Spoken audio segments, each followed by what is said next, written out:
So, this is your show, guys. I have been doing a lot of work on at the games, etc., and at events ahead of this SA20 to promote the SA20 game. And I haven't really done justice to you guys that have been tuning in by answering your questions because we've had a lot of panel shows, and I don't like that. I don't like when I don't get to answer your questions and look at your live chat and interact with you guys. So today I decided I'm going to make the show about you. The only issue is that I have load shedding from 6 till 10. Now, my devices all died, and I missed part of this game. And I see Laddie saying something in the chat that I will obviously talk about after this intro. But before we get going with the show, before we get started, please subscribe to this channel. Please click that notification bell for all future videos. I'd like you guys to also please download the latest issue of Cricket Fanatics magazine monthly. Every issue is 100% free, straight to your inbox every month. The link is on the screen as well as in the description. I would like you guys to please smash the like button. Also, to help us grow and promote South African cricket and help us as a company grow, please get involved with our Patreon account. The link is on the screen as well as in the description. And also go to cricketfanaticsmag.com for all updates. We have some excellent insight on the site, some opinion pieces about the opening match. We have a nice colorful piece on the final on the match as well, on the final already, guys. We're seeing into the future. No, we've got a great article on the match about one of our journalists experiences as well. So please go and support them. Please go read their articles. Please share it with everybody that you can. Without further ado, guys, let's get straight into today's video. I'm looking forward for this one. In load shedding, it's not going to be a long one because I don't know how long these devices are going to last. I'll explain to you why everything's dead as well. So I'll speak to you soon.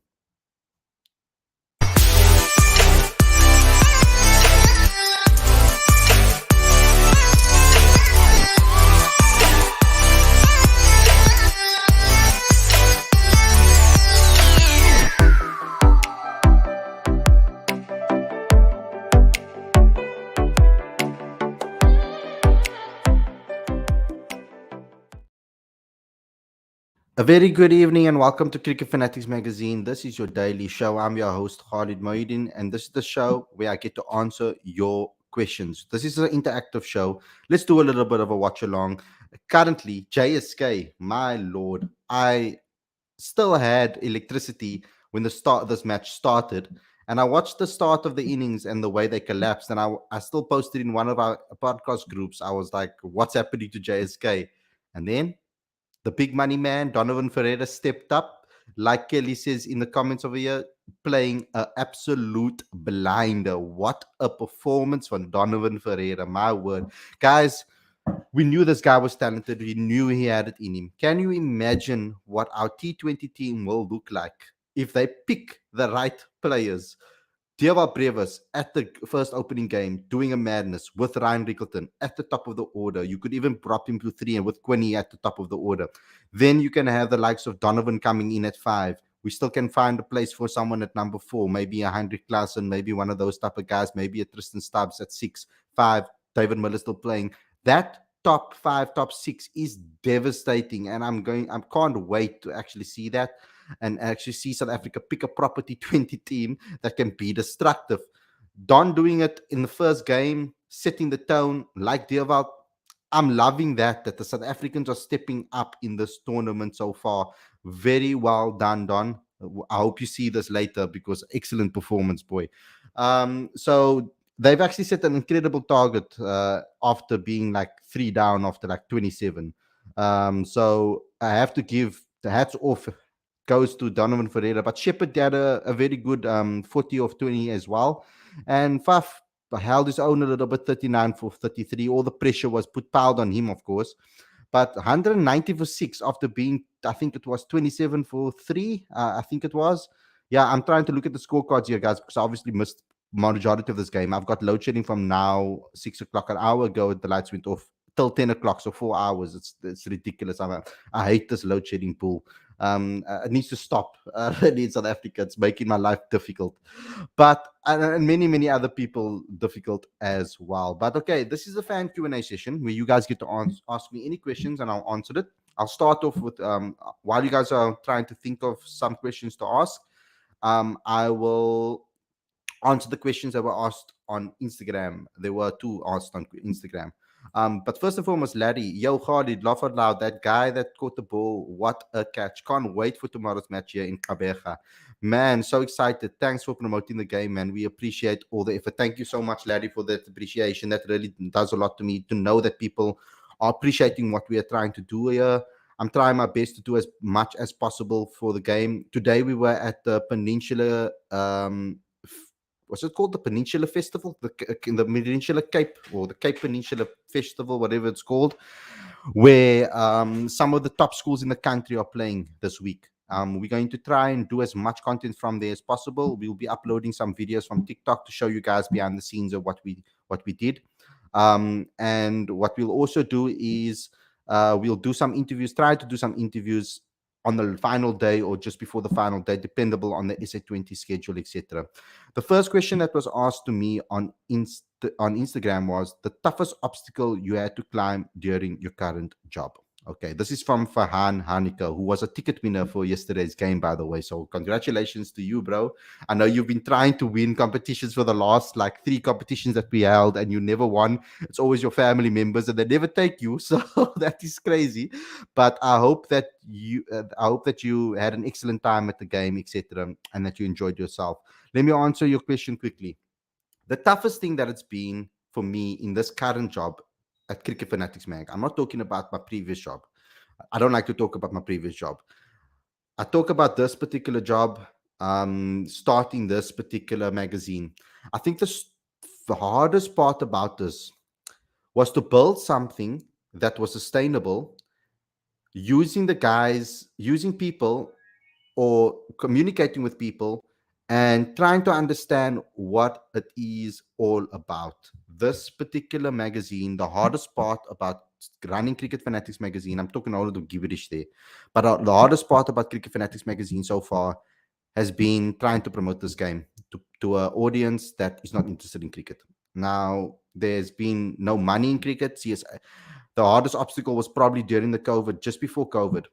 What happened was that when I started this, the numbers went like this. I'm talking about now my website numbers before I actually started this YouTube channel properly and doing the podcast on a regular basis. The numbers were going through the roof, guys. And then something happened in COVID and the numbers dropped. I started the YouTube channel, the numbers started to soar again. We got a lot of more engagement. And then Cricket South Africa did a madness and all that racism happened and the SJN happened. The numbers shot down again. People stopped being interested again.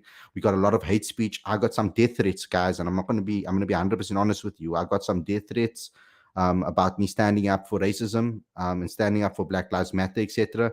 And that was very tough to actually deal with because I didn't understand that that was actually still the reality in South Africa. I think I was a bit naive to how many people are actually still against people of color in this country, and I think that was a very difficult thing for me to deal with. People saying that I should. I'm not going to actually mention it on here. I'll probably get cancelled on the show. So, I mean, certain people offering sponsorship deals and then pulling out because I stood up for BLM is crazy. And then after we recovered from BLM, people actually started to understand what BLM actually stood for and that it's not a Blacks Lives Matter only movement. It is all lives matter, but white people's lives have mattered for all these years. Now it's time for Black people's lives to matter too, because we have that was the case about Black Lives Matter, and it didn't mean that all lives don't matter or white people's lives don't matter, but it was difficult to communicate that. The numbers started increasing again, and then CSA almost got cancelled. To be honest, we almost lost cricket in South Africa. I don't know if you guys know this. Maybe you guys are new to the channel, but we almost lost cricket to South Africa. The government was putting pressure on the CSA board to actually cancel CSA completely, and it was actually quite shocking. I was very scared for where cricket was going, but they got over it, and we got over the hurdle. And then the numbers started soaring again, and then cricket was crap. We started performing poorly in the World Cups. We didn't do well in certain series. But another thing is starting this business with no capital. I basically invested all my savings and all my pension into this that I got from my previous company into this company to get everything up and running, to start this, to get things flowing. And then luckily we got some angel investors that really got involved and supported us. Thank you to you, whoever you are, because we don't know who you are, but we got a massive donation on Patreon that really helped us really get things up and running and get things going. So thank you to whoever that was who donated it. um that's probably the hardest thing currently, is getting a sponsor, because of my religious beliefs, etc.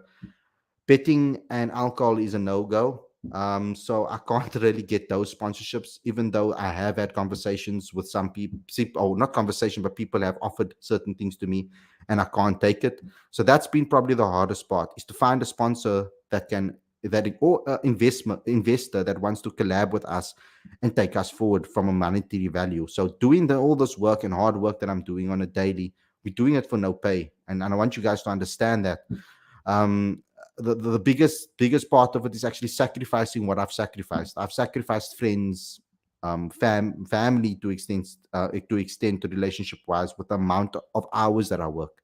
So I don't really do much pleasure time. This is my job. I love it to bits, and that's my pleasure in life. Going to cricket games, talking to you guys every single day, interacting with you guys and the fans, talking to cricketers, meeting up with them, going for coffee, and understanding how they think, etc. off the record. And those are the type of things I get the joy out of. And I've had to give up a large part of my life to keep this running. And that's why I was so angry after my review show in the World Cup, is because I sacrifice every single thing in my life for this. And when the Proteas perform the way they do, it really hurts.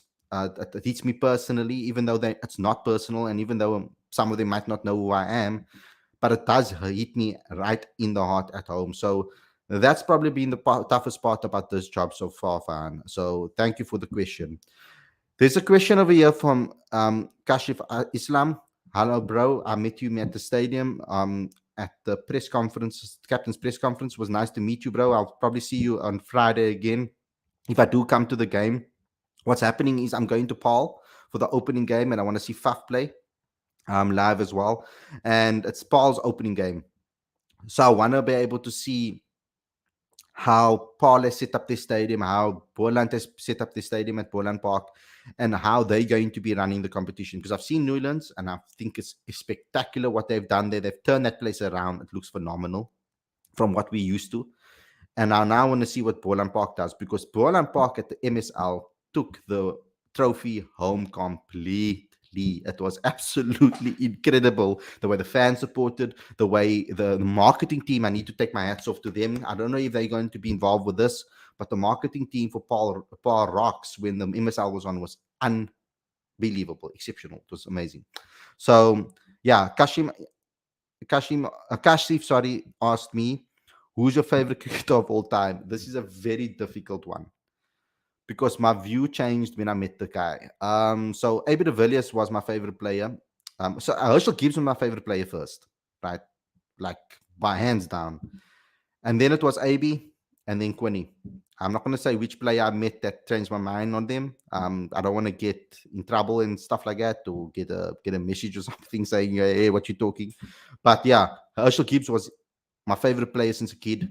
Always was a big fan of him. When we're talking internationally, I don't know why, and don't judge me for this. Please don't judge me for this, but I really took a liking to Flintoff as a kid. I don't know what it was about him. It's just his aura, the way he walked on the pitch, and his aggression that I liked. He wasn't the most magnificent cricketer, but I just liked his personality a lot. So I would say probably Flintoff internationally, I liked a lot. Um, and Virat Kohli, guys. I'm a huge fan of Virat Kohli. I've always been a big fan of Virat Kohli.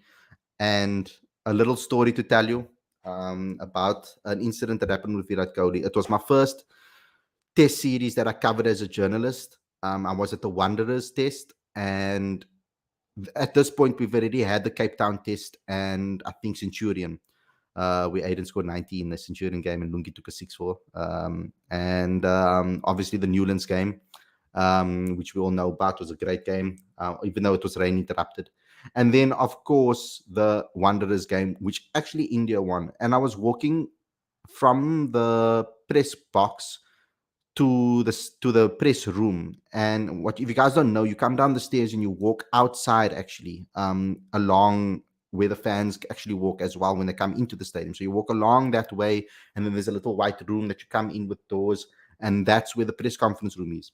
As I came down the stairs, Virat came out of where they were coming from with his bodyguard, and his bodyguard was like a little bit like very nervous at first when he saw me, but Virat kind of said, "Hey, just leave it. It's okay. He's a journalist. I've seen him around in the press box, whatever." So he walked next to me and he said, "Hey, I'm how's it, Virat?" I was like, obviously I knew it's Virat. So I was like, "How's it, Virat?" And he's like, "How's it? What's your name?" So I said, "Khalid," and he's like, "Hey, nice to meet you. I've seen you. Are you new here?" So I said, "Yes, this is like my first test I'm coming." I said, "I haven't seen you before when I've been in press conferences, so welcome." And he walked and he had a chat with me as I was walking to the press box. That that to me, that was respect. Like from him, I was like, wow, that just took his levels for me up a notch. And then on top of that, there were fans that were cordoned off, and they were standing on the side, like screaming and shouting, and they were going crazy for Virat, of course. And then we went into the press box. I asked him a question. He shifted and he smiled and he gave me a nice long answer. I thought that was amazing from him too. Similarly, like to Faf, where I spoke to you about when I was a new journalist, and Faf actually almost tried to give me longer answers, almost knowing that I was a journalist. And when I interviewed him once at the when he was playing for the Paul Rocks, I actually asked him off air, Faf, I don't even remember, but like the first time I was ever sitting with you guys in a press box, you gave me like extra long answers, longer than anybody else. Was that because I was a younger journalist? And he just looked at me and he's like, he just smiled and he didn't answer. So that's when I knew that yes, he is. So that was an incredible experience. So that's what put Virat up in my books as well. When I came out of the presser, the fans were shouting for me, and I didn't know if they were or not. I was walking, and I didn't know they were shouting for me until someone tried to grab me. So they saw me with Virat walking and talking with Virat, and then they thought I was famous. So it was mental. I was like, guys, I'm not famous. I'm just a journalist. Like they tried to grab me or whatever, and I was like, no. So I walked to the security guard actually pushed me away and started laughing, and I just walked away and ran away. I was like a bit scared about that. It was crazy. But yeah, so those are my favorite players. I mean, Herschel Gibbs, Abel de Villiers, Quinny, I used to love a lot. Um, I mean, at the beginning of his career, particularly, he was phenomenal. And at the moment, if you want to ask me, Aiden Markram is one of my favorite players currently. Of course, you guys know that. I've been supporting his career from the start when he made his comeback into cricket in South Africa for the Titans. I was the first person to write an article feature on him, actually, guys. It was on Boxing Day. I'll never forget. I did the interview on Boxing Day. And I brought out the story. I went in the office on Boxing Day to call him, and we did a long interview. He gave me a nice interview, and then he started scoring those runs for the Titans, etc. It was exceptional. I really, really, really enjoyed it. So that was a phenomenal. So yeah, those are some of my favorite players. Okay, Larry, thanks a lot for the support. Kelly saying, Don, I already did that. The one and only Don we recognize. Don, I love you. Yes, we all do. Devin Peterson, where were you last night? Didn't see you in the stadium. Oh, I was in the stadium. I was mainly in the media box because I walked around the stadium early on to shoot my videos. Because we're gonna try to do these live vlog, not live vlogs, but these vlogs for you guys. Some behind the scenes vlogs. We're gonna try to do it at every game that we can. We got TikTok ones, which is separate, shorter ones for TikTok that is separately done by a separate person, and then I'll do the long format ones for Facebook and for YouTube, so you guys can get a longer look and a more intense look at everything that's happening around the stadium. So I went to shoot around the stadium. So if you missed me because we were wearing the shirts, so you just look out for me in the shirt, guys. If you want to see me in the stadium, we'll have a big crew at the back. It says crew at the back with cricketfanaticsmag.com. So look for us in this black shirts. There's three of us in Cape Town arena, in the Cape Town area, that have these shirts. One lady, Naima, Tawfiq as well, and you'll see myself as well. So you'll see us walking around. The TikTok is done by Tawfiq, and I'll be doing the longer format, and Twitter is basically handled by Naima majority of the time. So just go look out for us, go say hi to them, ask them to interview you as well, because sometimes They can be a bit shy to approach. So not Tofik so much, but Naima a little bit. So please go out there and support and go ask her to take a quick video of you. It will really help her a lot to also get some content out there on Twitter. So I was around the stadium. Bro, I had a full exercise workout yesterday. I was literally around the entire stadium, from the one side to the railway side, and right around, from the top angles, from the bottom at the nets, from the media center, and then I had to run up to the media center to obviously do my compilation video. I did fan cams as well, so I had to put it all together. It took me about 3 hours to put that video together, to be honest, because majority of the time I'm sitting there exporting and copying over files. It's like ridiculous. Um, so majority of the time I was in the media center, obviously doing that and watching the game from there. I will try again on Saturday. I think we play again, or Sunday. I think Sunday is the game. I think Friday and Sunday. Yes, Sunday is the game. I'll come around a lot more. I'll plan it better so that I can be more with you guys in the fans and come say hello. Because I would like to be more with you guys and the fans and actually watch the game with you guys. Why are we building this family if you're not going to spend time together watching cricket, eh? So that's what we're trying to do here. The South African players so far are understanding that they need to perform so they can play on multiple leagues around the world and Proteas. Yes, 100%. Lance Cruz has withdrawn his application. So, will the coach haven't heard other guys also, do they have international experience? I had the best time. I'm so happy. Thanks so much. No problem, bro. That's why we have this competition, so that you guys can win.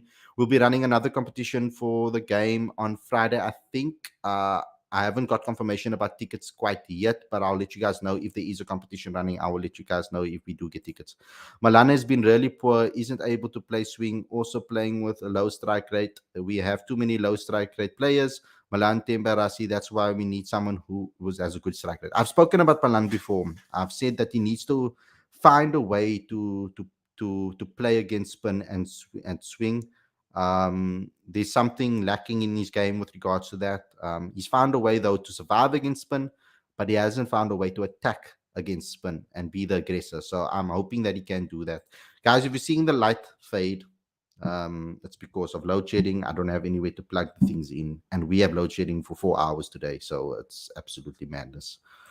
Who would you make the red ball and white ball coaches between Malibongwe Maketa, Richard Pybers, Shukri Conrad, Adrian Burrell, and Rob Walters? My pick would be Shukri Conrad for red ball cricket, and my reason for that is because he's big on. Actually, I would make Shukri Conrad the all formats coach, to be honest, because he's big on reading conditions, and I think that's a gap that we have currently in this team. Like JSK today is a good example.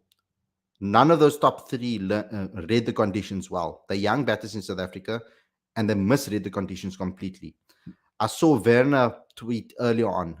He said that why these guys playing across the line, they should be playing straight down the ground, and he's right. The way they approach certain things when the conditions are a bit wonky is my concern. I'm a big fan of all of these guys. I think Malibongwe Maketa is good for the youth, but I think Shukri has the combination of everything. He's won trophies domestically. He's been under 19 coach. He understands the youth coming system. He has an amazing eye for talent. He was at Saks today watching the Saks boys play. And he takes interest into youth cricket and in all cricket. And I think that the way he thinks about the game is genius. If you guys watch my interview with him that I did I think it was a year or two ago when he was announced as the SA19 captain, and then afterwards again, you'll hear how he thinks about cricket. And I think with South Africa building a young, fresh team, I think he'd be the perfect person to be able to buffer that movement. He'll be able to teach our boys attacking game in the white format, and he'll be able to teach them how to read conditions and be patient in the longer format. So my option would be Shukri Conrad, to be honest with you. That's just leaked. That's just a leaked shortlist. Might not be the final one. Yes, that's a leaked shortlist. We don't know what the truth is. I'm going to try to find out somehow. Let me try to find out somehow. I haven't spoken to Enoch in a very long time. Let me see if I can chat to him and maybe bring him on a show, maybe. Transformation policy and quota system hasn't produced five good black players in 4 or 5 years who can play for the team. Um, yeah, I think the implementation of the transformation policy and quota system is incorrect. I do think it needs to be adaptable according to how many players we are producing at the domestic level, because you can't be picking players of color that are not competent to be able to play the game. That just doesn't make sense for success. So I think it should be adaptable. So, for example, if you produced 8 Black African batters that are really doing well, then I think the quota should be a little bit higher. But if you are not producing Black African players that are doing well, then the quota needs to be a little bit lower. I think that Black Africans in the country, because they have such a disadvantage, they are so far behind with regards to opportunities in this country, that they do need a little bit of help to get noticed, because sometimes there's unconscious bias in coaches. I'm not going to lie about it. You guys need to go watch the SJN of Mr. Dr. Musaji. He speaks about unconscious bias. He doesn't call it racism, because it's not. It's unconscious bias. There's an unconscious bias that Black African players can't play cricket in this country. And it's a shocking thought. And I think that they need to change their mindset, and that mindset needs to change, because otherwise players are not going to be picked. And at school level, you see it specifically. The amount of players of color that don't get opportunities, even though they're good enough, guys. I've seen it happen. Unbiasedly, I've seen it happen to kids at high schools, where they normally bat for their club, playing against men, opening the batting 3 4, and then the school bats them at 6. And it's shocking to me. And I'm like, but what are you doing? You're destroying this boy's career.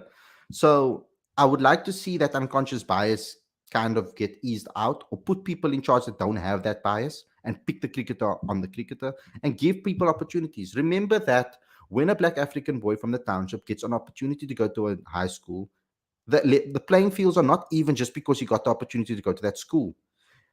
The boy needs to understand the new culture, new language. English is probably his second or third language, and he needs to adapt to this environment where there are a whole lot of kids around him that have things, fancy phones, good quality shoes and clothes, and their parents give them lunch money every single day. And when they after the game, they have a big box of, when I played cricket, when I was a kid, there was a guy that used to come to school to the games, and he had a massive box of Woolworths snacks every single time he came: grapes, apples, chips, like drinks and stuff. And he used to share it with the team, but majority of it he ate himself, but he shared it with the team as well. But he's every day at practice and at the weekend when there were games, his mom used to pack him a massive lunch.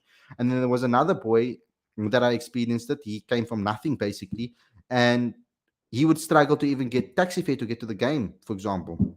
So it's not comparable, guys. And even if they go to the boarding house, you're taking him out of an environment that is comfortable, where family values are different, and you're putting him in a harsh environment like a boarding house that has strict laws and rules and regulations. And it can be very difficult to be away from your family. It's extremely difficult as a kid.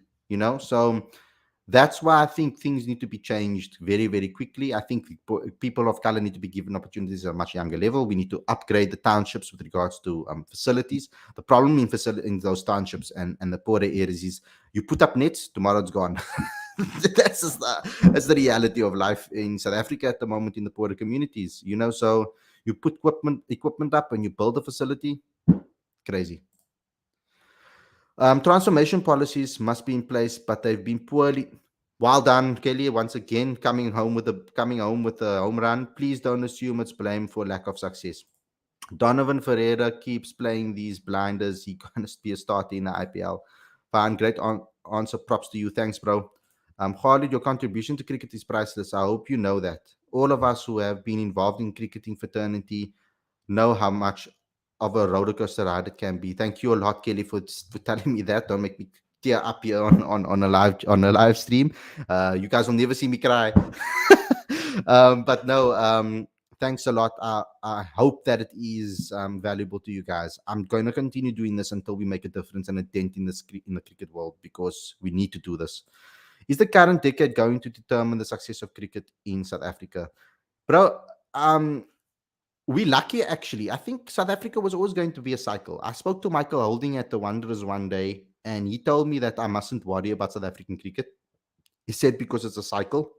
You're going to see a lot of the old experienced guys leave, and it's going to be very difficult to replace them. And we're going to go through a couple of years of hardship. And that's exactly what happened. That's what's happening. But we at the stage now where our youngsters are stepping up. There are a lot of youngsters putting up their hands that were very popular before, that were good at Kaya Majolobi, etc., under 19 World Cups, etc., that are now putting up their hands. So we're now in a perfect space to rebuild. I hope we take advantage of that, because we're now in the perfect space to rebuild with a young, fresh team that has a mentality of wanting to win. And we're building that. Donovan Ferreira, Deva Previs, Jordan Herman, Joshua Richards, Ryan Rickleton, Kyle Verreina, George Linder, all of these guys, Tony DeZorzi, to an extent, you could say as well, Zubair Hamza, obviously, he had the ban for 9 months. He needs to come back and get his flow again. Renat van Tonder, Gerald Kutsia. There's so many names. I don't want to leave anybody out. And there's so many great cricketers coming through the system that have impressed. And Grant Rulerson, etc. All of those guys. We need to now build a team around this young team. A young captain, I would like to see someone like Aiden Marker, maybe, that has a buffer. That's a buffer between the old generation and the new generation. I think someone like that will be a perfect opportunity for him to really stake his claim and show what he's capable of. I think Aiden also will be motivated with a younger team around him rather than having to listen to the older senior guys that he has respect for. So I think that, yeah, putting him in charge with a young group, how respectful the guy is, the way he communicates, the way he's always keen. Another story. This is story time, guys. I like to tell stories, as you guys will know. My family hates it that I tell them long stories and I take forever to get to the point. You probably guys will know that too on the show.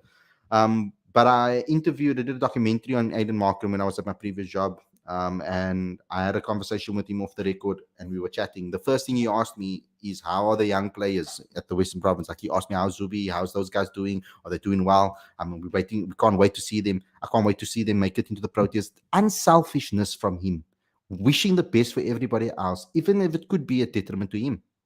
And that's the type of captain you want to see. That's the type of person I would like to see be a captain. TT saying, Khalid, I discovered your channel last year and it really helped me get through the year. At least sometimes someone gives their all for the sports we love. Thank you, mate. Bro, that means a hell of a lot to me, bro. Um, I hope that you weren't going through something too serious. If you ever are, come on the show, watch it, talk to us, bro, because we all go through tough times and we need to be together there for each other as a family. I'm happy you got through it, mate, and I'm happy that we also had I had something to do with it at least. I'm really grateful for that. I think I know which one you mean. I'm not say, Kenny, don't say anything. I disagree about transformation policy. Players should be selected on merit irrespective of their color if they are good. Yeah. Yeah, it's very easy to say that from that perspective, but it makes it hard when players that are good enough don't get picked. And that's what transformation policy is there for, to stop the unconscious bias. Because what was happening is there were players that were good enough even after apartheid and when the transformation policy, before the transformation policy was implemented, there were players that were good enough to play that weren't getting picked. They were seen as not being able to play. And that's why the transformation policy was enforced, because thus those unconscious biasness and bad selections were happening. But now we're sitting with a dilemma that we're not producing enough domestic cricketers that are Black African and school kids that are Black African batters, specifically batters. And now we're sitting with a point where we are forced to pick them if they're not good enough. So that's where it's the difficult thing for CSA. And I understand that difficulty. That's why I say it should be flexible. They should assess every single year. They should assess. Look back at the numbers. How much did we produce domestically? How much are we producing in school? Let's plan the next 5 years. Which Black African players are we going to back, support, and help? That's how they should think about it going forward. That's exactly how I think things should happen. You need transformation at the grassroots level and upwards. Upliftment of underprivileged communities of utmost importance. Kids need heroes. People need decent facilities to play cricket. Kelly, so you're saying Fidos Munda is lying because she's the one that made the article. Without transformation, cricket would be, the leak was from the report. The leak was from report initially. Kelly, is this right transformation must start at the okay? They're asking you, Kelly, so you can answer. What do you think about weird selections so far in the SA20? How someone like Topley misses out? Surely Lee can't get off the ground with less known foreign players, no replacement players too. I don't think that's a big problem, to be honest with you. I think the selections have been decent at the moment. The quality of cricket in the first two opening games so far has been good. I hope that I've stopped watching the game here. Let me just check what's happening in this game over here with DSG and JSK.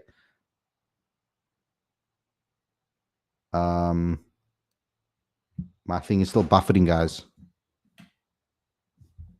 No wickets are down, so at least that's good. Is Quinny not opening? Interesting. Oh, he is opening. Sorry.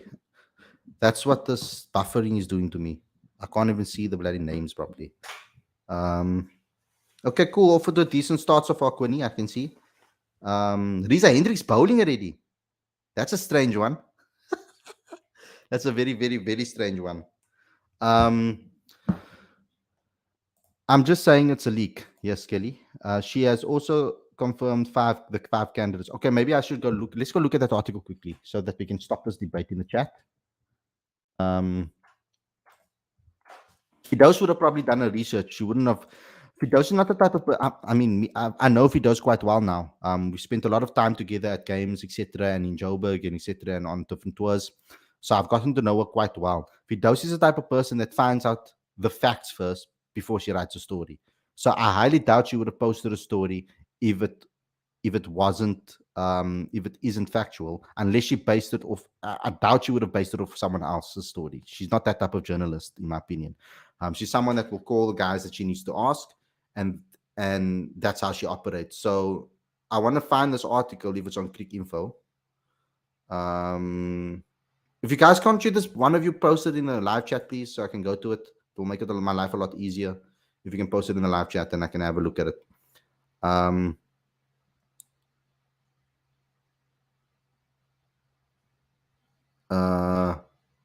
We'll look for you on Friday, bro. I might be there on Friday. I'm going to Paul, like I said, for the game. So if we come back after the Paul game and we're not too tired, we'll come pop in at Newlands and come watch the last. That's actually a very good idea. If I can do that, I will come after the Paul game and just come chill with you guys. I want to do content on that particular game. We'll have someone doing content. We have someone there that's going to be doing the article, and that's going to be busy with regards to content. So we got that covered. So I'll come find you guys in the stands and chill with you guys. You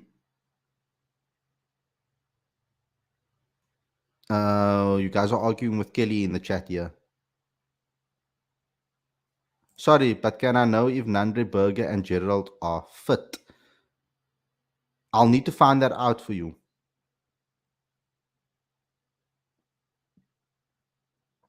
I'll need to find that out for you. I'm not 100% sure. Like I said, when the teams were announced, I had load shedding. So, yeah, anyway. With so little test cricket, are two coaches... Okay, Kelly, you spit facts. Yeah, are two coaches necessary? I don't think so. That's why I said I would like to see Shukri Conrad take both. There's no point in having two coaches if we're only going to play one game a year. What's the point of paying a whole guy another salary? I don't think that's a smart idea. You should see the unconscious bias at school trials. Kelly, I don't even want to know. It depresses me hectically. Harley, let me tell you the truth. The reason why you're not getting sponsors is because you're an advocate for transformation. These companies won't want you to be political. Bro, like I said, it was one of the battles that I faced. During the BLM movement, I was standing up for BLM. A sponsor approached me before BLM movement and they were interested in investing. As soon as I stood up for BLM and I posted a post on BLM, they canceled it. They said, no, we don't want to get involved. So you're right. But I also think it's because of my religious beliefs, because I did get offers from betting companies, etc., and I can't take it because of my religious beliefs. I'm Muslim, if you guys don't know that.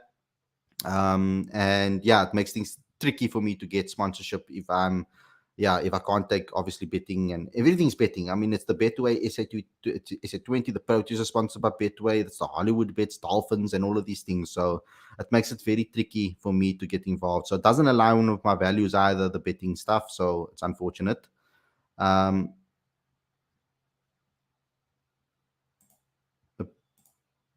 Okay, thanks a lot for bringing cricket in South Africa closer to us in India. A lot of us didn't know what happens behind the scenes and in domestic cricket, etc. Thank you, bro, for being a fan in India of South African cricket. We need all the support we can get. But Torres has retired. I feel more players will retire. I think Quinton de Kock will retire soon. I don't know why he looks this heartened since 2021 World Cup. I think Quinton de Kock and Miller will be the next ones to retire soon, followed by others. Yeah, Quinn de Kock never looks present, even in the press conference. Did you guys see that video we posted on, I think it was on Twitter and on Instagram? I think we posted across all formats where Faf was talking about the game and about what ESA20 is going to do for South African cricket. And Quiddy was busy crushing. Do you guys not knowing what Chicoted was doing? I was sitting in the front row, me and Tofik, we were sitting in the front row and watching. And I was sitting there looking at Quiddy. He was crushing the jelly. I always mix it up. Jelly beans that they were given. He was busy crushing them on the table. It was extremely funny. I was looking at him and laughing. It was hilarious. To be honest, I'm worried about the World Cup qualification. I feel we play qualifiers and won't qualify. I'm not ready to see it. Hopefully, we don't do but gut feeling. Khalid, here at KZN schools don't play cricket anymore. At least half the schools in KZN don't play cricket. In the KZN is dying fast. Really, bro? That's really terrible.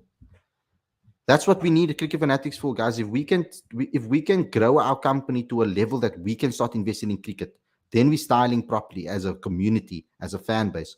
So please get involved with the Patreon account, etc., to help us out. I agree with Kelly. Unconscious bias regarding color religion is very common nowadays. Yes, I spoke about it earlier on the show. I said there's an excellent segment on the SJN hearing that you guys need to go watch from Dr. Musaji. You don't have to watch any of the others if you don't want to, but that particular one, watch that for just for information, guys. It's exceptional.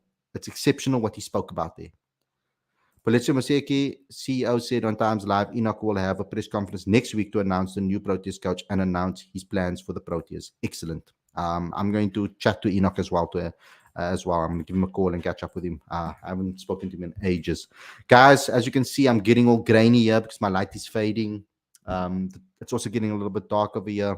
Sun is setting in South Africa. South Africa, in Cape Town. So I will speak to you guys tomorrow again with another show. Tomorrow's Thursday. Yeah, so there's no game I need to go to. And I look at the fixtures day by day. I can't with all the cricket that's happening. So what I'm gonna do is why Red Ball games are playing because it's expensive, guys. I don't know if you guys know, but to run a 4-day game domestically is very expensive in South Africa, catering and all of those type of things for journalists as well as for the players, having the grounds, also all of those type of things, getting it ready. The 4-day stint of having every single day cricket for 8 hours, it costs a lot of money, and that's why Red Ball cricket in South Africa is failing. Even club cricket can't afford to do the 2-day game anymore. You can speak to Kelly about that actually, because she will know more about it. But the 2-day game has been scrapped almost in club cricket in Cape Town. I don't know if it is the same in other regions of the country, but it's been very tough for them to monetize and to run that. Do streams like this more often where we can ask more questions. Okay, bro, I will definitely do that. I didn't know you guys like it. That's why I didn't do it as much. I thought you guys wanted us to have panel shows where you have people talking on the show and giving their opinions. I didn't actually know you guys enjoy this one so much, so I will try to do it as much as possible when I can in the future. Nothing too serious will come on the show sometime. Excellent, bro. Thank you.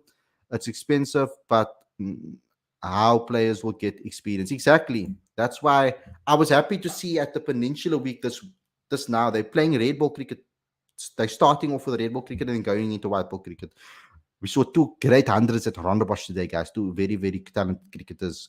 I forgot the names now, but some good cricket was played today at Rondebosch Boys High. It was excellent to see. No two games in PE or Cape Town. Kelly confirmed. Okay, thanks a lot, guys, for tuning in. Sorry about this that I have to cut this short. As you can see, I'm getting grainy. I don't want the quality of the show to drop. Thanks a lot for all the kind words. Thanks a lot for all the questions. Thanks a lot for all the support. And we'll see you guys again tomorrow with another daily show. Stay safe, guys, and enjoy the rest of your evening. I'm going back into darkness for another 2 hours of load shedding. Peace out and enjoy the rest of your evening.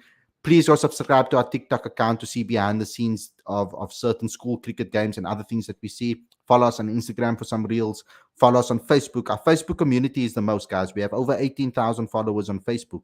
So please go follow us on Facebook and support and comment in the lives on the comment section on the articles, etc. Go debate with people. People like to argue and go see the stuff said on Facebook, guys. It's mental. Some of the stuff that's been said there is crazy. So please go and follow us there too. Download the latest SA20 edition of Cricket Fanatics magazine monthly. This is it right here for you. It's a free subscription for all issues, 100% free. Guys, we put so much hard work into this and we give it to you for free. 100% free, straight to your inbox every month. So please download it and support us there too, and share it with your friends and family as well. I would also like you guys to please get involved with the Patreon account. The link is on the screen now, as well as in the description. If you want us to help you promote South African cricket and grow South African cricket, as well as grow Cricket Fanatics magazine. Thank you to our latest patrons as well that have joined, that have signed up. I really highly appreciate that as well. I will name you on the next show, the new patrons that have joined. Also, go to cricketfanaticsmag.com. That gets the most amount of views out of everything that we have, guys, is cricketfanaticsmag.com. We get a hell of a lot of views there per month. That's something that we need to start monetizing as well. Please get involved with that and keep supporting that as well. Thanks a lot, everybody, for watching, and I'll see you guys very, very soon. Peace out.